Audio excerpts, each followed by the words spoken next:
Don't mind me, I'm just donning my wonderful Sue Hulk, the wife of Mr. Dank.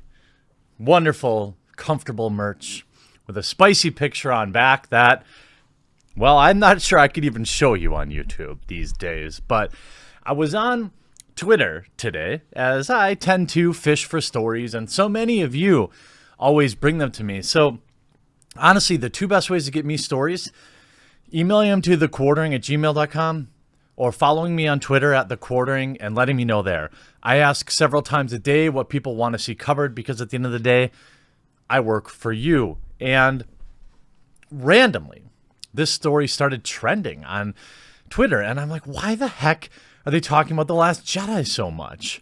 Well, it would appear that some of the cast of The Rise of Skywalker don't have a lot of nice things to say about the film. In fact, here's Adam Driver, Kylo Ren actor, not even remembering the film's name. The Force Awakens, everything that we did in the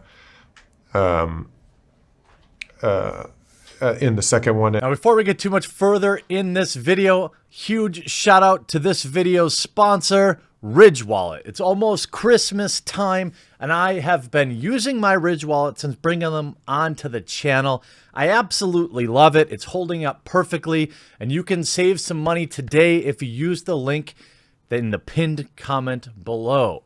Now,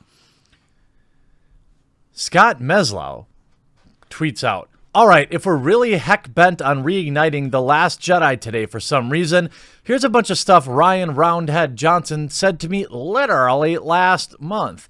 Now, the thing with The Last Jedi, I think, is that the film was divisive. Some people really liked it. I mean, I'm not going to take that away from people. If you liked the movie, so what? Forget what everyone else says. I always say when talking about whether or not I liked the film, remember that I liked Paul Blart Mall Cop, all right? So I don't exactly have a purely refined taste in films. The Last Jedi, to me, as a movie, was not the greatest. I don't think it was as bad as as the people who really hate it might say, but it definitely wasn't great. And Ryan Roundhead Johnson took a lot of flack for it, but I think in a lot of ways it's become a surrogate, or the Flashpoint, maybe, where the fandom really turned on Disney and what they were doing with the Star Wars franchise. A section of it. The quote from Ryan Roundhead here goes, "Well, I appreciate it. I'm actually pretty happy you asked about it, because I can take the opportunity to say people don't understand how tiny that slice of fandom is." He's talking about the people that didn't like it. I'm talking about whether or not people liked it or didn't like the movie here. I'm not talking about that. I'm talking specifically about the people who dedicate their online life to abuse. Well, of course, critiquing and memeing on it and having a take on it is not your right. It's abuse. And these days, this would go right in line with what YouTube would say is no good. I would still be on Twitter if that was a significant slice of what I get. There's a tiny little fraction of my interactions day to day on Twitter. And look, I know it's fun to write about it, and it gets everybody angry, so they click on the story. And I get that's kind of a spicy thing to talk about all the time. I'm going to sound like I'm blaming entertainment writers here. I'm not. Well, that's because you need them. I recognize that you have to write about the most interesting part of the story. And I get that's why it's that's more interesting than everyone is having a lovely chat about Star Wars means to them. I understand that. It's just really important that people understand the actual proportions, and that's how just a microscopic slice of the real fan base. The truth is, 95% of my interactions on Twitter are lovely, wonderful, engaged Star Wars fans. They may have different opinions of the movie one way or another, but they're engaging with. I don't know. It's very important that we don't let ourselves be defined by a tiny slice of jerks. Now, hey, that's probably true. I definitely disavow, going at Ryan Johnson directly if you're not going to be respectful about it. He's not going to change what he does. He just is going to be bad at his job, and that's what happens. The question, of course, was, it's been almost 2 years since The Last Jedi hit theaters. How does it make you? How does it feel when you reflect on it now? And of course, what's the process like when you decide, okay, Luke Skywalker is going to pass away at the end of this movie? Do you go in and have to pitch it on everyone and why it's the right choice from both a creative and a business perspective? He says, no, I had such a good relationship with Lucasfilm president Kathleen Kennedy and with the story group, episode 7 director J.J. Abrams, that all the people that it was a big decision with. It was more organic. Okay, this is the kind of shape we're going forward with, given this in episode 7. You know, the thing is, yeah, maybe Ryan Roundhead Johnson shouldn't have had as much leeway as he did, it would appear. Then if you look at, folks are getting pretty candid about The Last Jedi on the Rise of the Skywalker promo tour. The Last Jedi is still a weird point of contention with certain louder pockets of Star Wars fandom. Well, then why are you writing about it? If it's such an irrelevant, tiny part of the fandom, why is it trending on Twitter? Why do people feel like they need to inorganically defend The Last Jedi, a movie that still made $1 billion in the box office? If it was so good, you wouldn't need to constantly rally around it to tell everybody that it was good. It just would be, and people would know that. It's weird.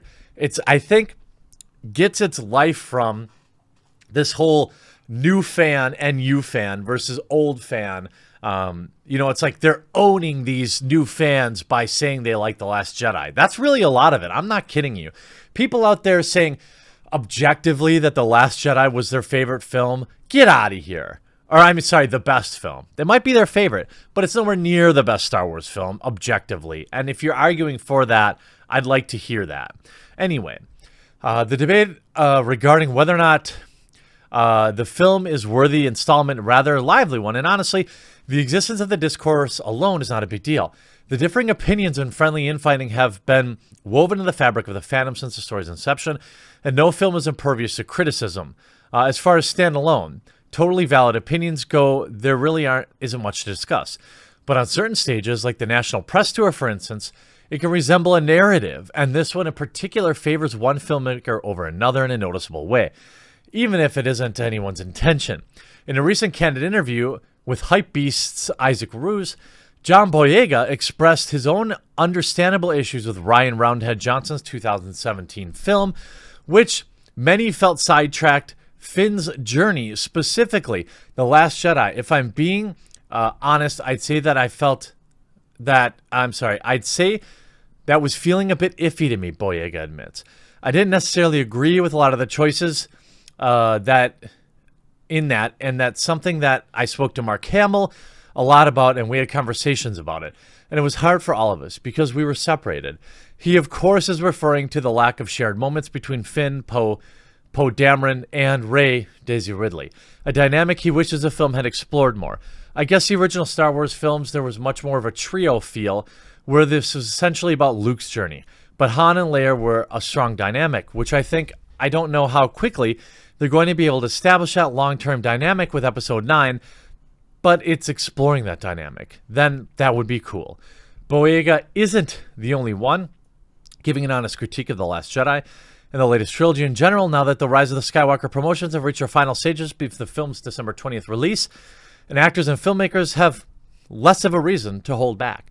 Just a day later, writer and director J.J. Abrams praised Rian Johnson's efforts in Dave Isaacoff's piece, The New York Times, The Battle for Star Wars, for its bold choice, but that didn't stop him from providing his own hot take.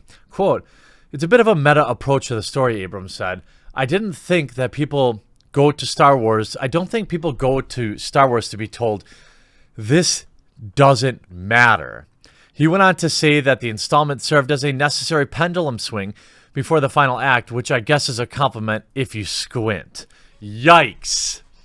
That is a pretty savage burn to really encapsulate. It seems like JJ does understand a little bit of why the fandom maybe didn't like the film by, in fact, saying fans don't go to movies to be told that this doesn't matter. Again, putting certain megaphones to these opinions has a way of shifting the optics, as some note, can look as pandering to the trolls in a way that isn't necessary. Though we should definitely note, Boyega did call out toxicity which exists in the fandom. The rest of the fandom, even when they have problems with it, is discussed in a very cordial way, in a fun way. But when it comes to toxic, when no one's listening, and then I say one thing and then it becomes an attack, come on, man. I can tell you never had no real fight before if you call that an attack. In any case, The Last Jedi, I'm sorry, that's the quote. Let me read that again. The rest of the fandom, even when they have problems with it, it's discussed in a very candid way, in a fun way. But when it gets toxic, when no one's listening, and then I say one thing and then it becomes an attack, come on, I can tell you, yeah, okay, I guess I'm not sure what he's trying to understand, though. When he's saying fans are saying they're being attacked, I guess is what they mean. After all, it's, a lot of this type of attacks against fandoms, by the way, doesn't necessarily always come from the actors. A lot of it comes from the media surrounding it. A lot of the shill media that's always, you can't possibly critique the Star Wars trilogy because you're toxic. Then you see Scott Wampler coming out. I think people associated with Rise of the Skywalker taking thinly veiled swings at The Last Jedi during their current press tour is a very bad look. Ha ha ha ha ha ha ha. I mean, I don't know. These takes seem so like milk toast. Why is everybody so emotional when defending the film? I'll tell you why.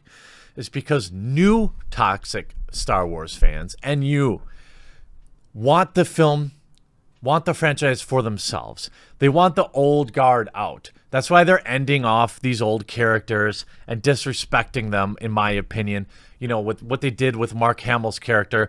Mark Hamill may be a raving lunatic, in my opinion, online, but he understands what Star Wars is about, and even he knows that they treated his character poorly. And the way they're, trotting out the corpse of Leia to get more nostalgia people, I hate that.